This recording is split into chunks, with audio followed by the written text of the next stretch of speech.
Hello. तर मी हे book वाचत होते, don't believe everything you think. And त्याच्यामध्ये एक फार छान थॉट आहे, जो की मला तुम्हाला शेअर करावा वाटला. तर त्यांनी सांगितलं आहे की it's about unconditional creation. So unconditional creation is creating something without it being for another purpose, but purely to create it because we just want to create it. It's not for money, fame, love or anything else. We create it simply because we want to create it, and this is a creation from abundance.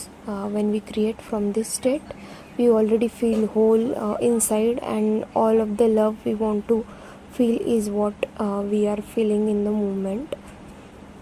So बऱ्याच वेळा असं होतं की म्हणजे आपल्याला काही art करायला आवडत असेल, किंवा नेचरमध्ये राहायला आवडत असेल, किंवा एखादं काही लिहायला आवडत असेल, ऑर एनी म्हणजे कोणती पण हॉबी.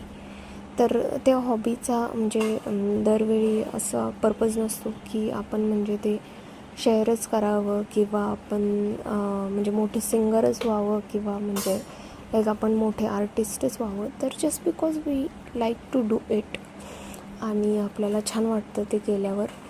तर ऑथरचं हेच म्हणणं आहे की जेव्हा आपण म्हणजे कोणती पण गोष्ट आहे जी आपल्याला आवडते ती जर मनापासून केली तर त्याचा आपल्याला पुरेपूर आनंद घेता येतो.